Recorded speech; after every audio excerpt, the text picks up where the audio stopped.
talk about couples having separate bank accounts when they get married.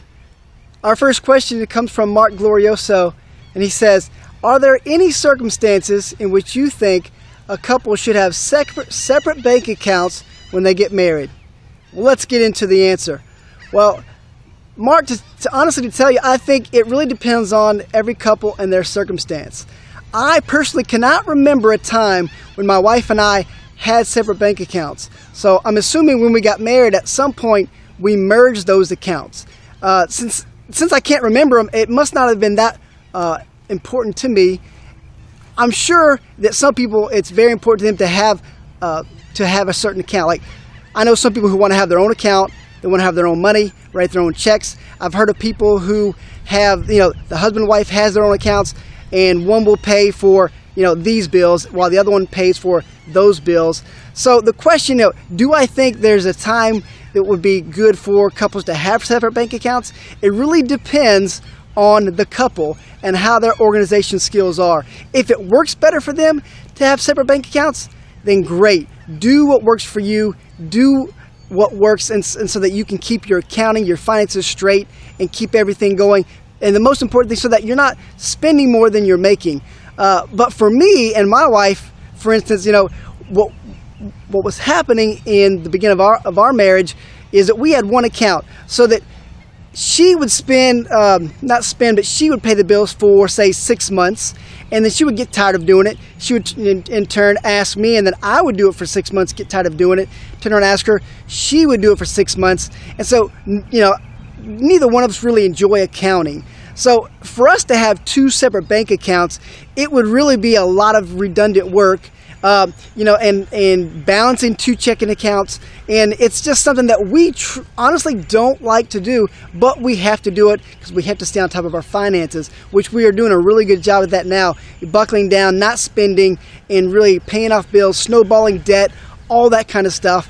So, it depends on the couple, it depends on what you want to do. Just a quick tip, let me tell you what I've done, and some people don't like this, but it works for me, is we really don't like paying bills, so I use our bank, and they do free e-bill. So I set up automatic checks to go out to the companies that we owe, our light bill, electric bill, phone bill, insurance company, mortgage, automatically goes there.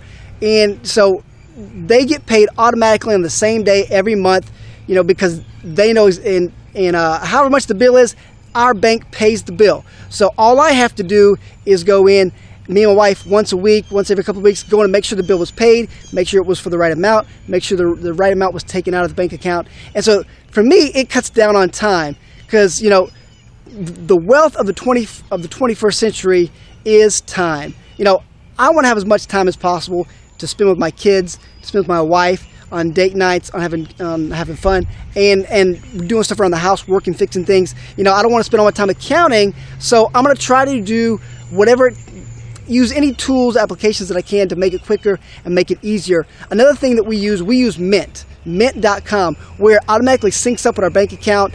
When something goes through, it pops up onto the app. It's secure, so that we can, it's not perfect, but we can get that idea of, what my wife just spent something, I can see it. I just spent something, we can see it. We can put those in different categories. We can budget. It shows us how much we spent this month in food, in dining, in going out to eat, in luxury, in clothing, in utilities, and then we can go through and just double check that with our bank account. The only thing that really we have to look at is check with check numbers, or to see what was this check for, and we look at our bank account, it shows us the image. So I would definitely figure out what works for you, and then run with that, and be creative and use technology to your advantage, but make sure you don't neglect and just let it go and never check it, because they could be taking out the wrong amount, and then you could be paying more money to something you shouldn't have been in the long run. So do what works with you, what works with your spouse. I say put them together is better, because you want to unite everything. It's not mine, it's not yours, it's ours. It's God's. So put it together, make it easier, and let it work out for the both. But if it works separately for you, do what works. All right? I say do what works for you and your family. If it doesn't work, change it. All right? Well, that's been our marriage coaching question for the day. Thank you, Mark, and talk to you later.